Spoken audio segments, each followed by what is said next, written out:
Can US missile defense systems handle China's new missiles?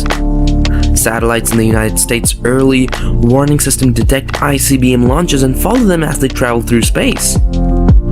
Along with the newer early warning radars at Beale Air Force Base in California, Flying Dales in the UK, and Thule in Greenland, and a variety of other sensors, the Cobra Dane Phased Array radar in Alaska and various others provide radar tracks that alert missile interceptors to a mid-course intercept. So let's get started. Can US missile defense systems handle China's new missiles? But first, please subscribe to our channel if you haven't already done so you don't miss out on any future content. If you have any questions, please feel free to write them in the comments area below. What defenses can the United States mount against future Chinese missiles? Satellites in the United States' early warning system detect ICBM launches and follow them as they travel through space.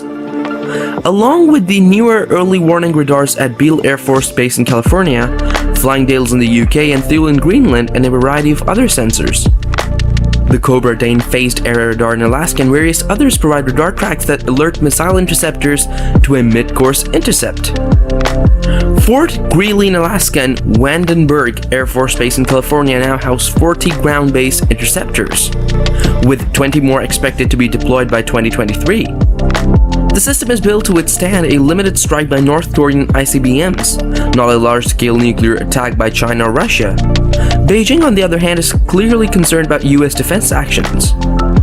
In a recent test, China demonstrated a new hypersonic glide vehicle. A Fractional Orbital Bombardment System (FOBS) is a warhead delivery system that uses a low Earth orbit towards its target destination. It may have been equipped with a Fractional Orbital Bombardment System (FOBS). A Chinese Long March 2C orbital launch vehicle is scheduled to launch and fly a south polar route into low Earth orbit in two upcoming tests, one on July 27 and the other on August 13.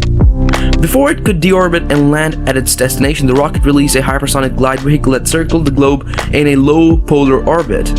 If it was a test of a spaceplane, China claims it was launched on July 16, which does not fit up with any launches that occurred later in July or in August. During the Cold War, the Soviet Union considered the potential of launching ballistic missiles across Antarctica to strike the United States from the south rather than the north. It was only after Soviet efforts to modernize their intercontinental ballistic missiles force and introduce MIRVs to complicate US defensive tactics that an early system was deployed. But it was soon pulled from service. The United States considered the idea but has never deployed FOBS capabilities and has always preferred standard ICBMs that fly across the Arctic. The US should look at options for expanding its missile early warning and missile tracking coverage to deal with hypersonic glide vehicles and threats.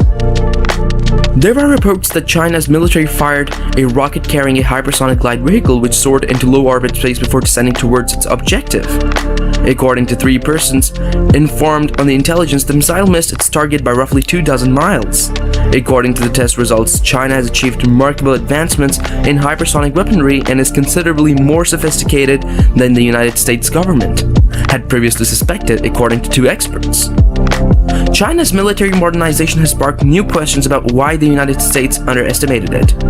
This is something we don't know how they did. A 4th person stated all 3 countries are working on hypersonic weapons, including glide vehicles that are blasted into space by a rocket but remain in low orbit around the Earth due to their own gravity.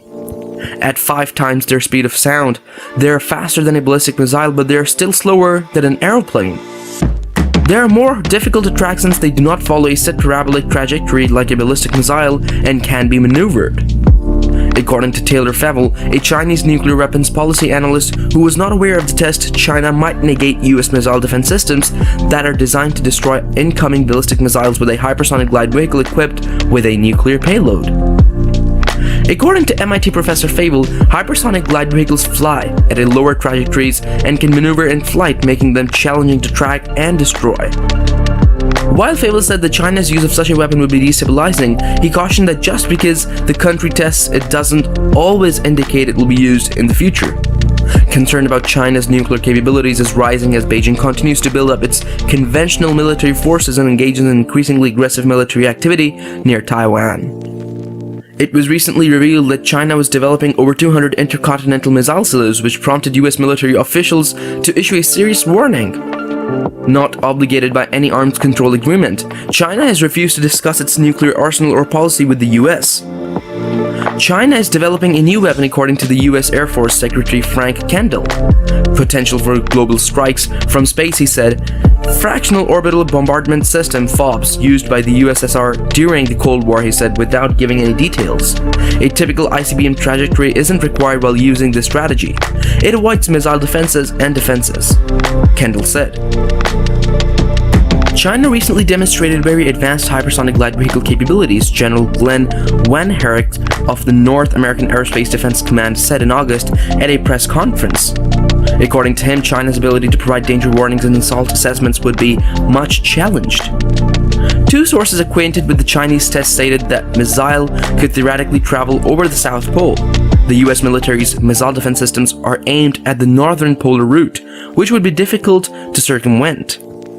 As a result, the United States, Australia, and the United Kingdom just signed the AUKUS treaty. More ships and submarine patrols in the region have been agreed upon, and the US has pledged to help Australia improve its own submarine capacity. In the South China Sea, China and the United States and their allies are most likely to clash. There may be an opportunity for the US to deploy new medium-to-range missiles following to counter China's ballistic missiles stationed along the US coast. The INF Pact would have prohibited the stationing of medium-range missiles on Guam, Japan, or South Korea. The United States can now deploy in the region. However, in order to reduce the rising tensions between the United States, Russia, and China, a more comprehensive and wide-ranging approach to arms control is becoming increasingly necessary. How is China responding to US missile defense? Less advanced anti-missile systems allegedly to protect against North Korean and Iranian weapons may be fueling a nuclear arms race. Kim Jong-un has revealed a variety of missiles in recent years, including a hypersonic glide vehicle tested last month.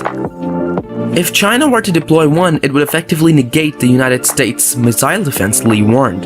It makes it extremely difficult for the US to deal with this new type of a missile and will make combating and developing new weapons to counteract this technology extremely costly. These dynamics muddy the US perception of China's motivations. Observers in the US fear China is developing a stronger, much diverse nuclear capability to coerce rather than defend against US missile defenses.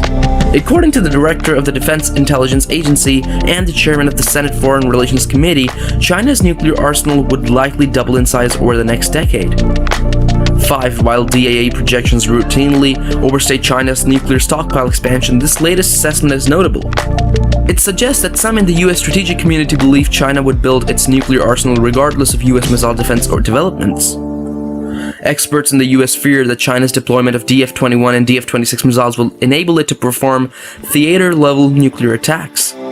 The concern is that such capabilities may allow Beijing to customize its use of own nuclear weapons and drive Chinese authorities to cross the nuclear threshold during wartime emergencies.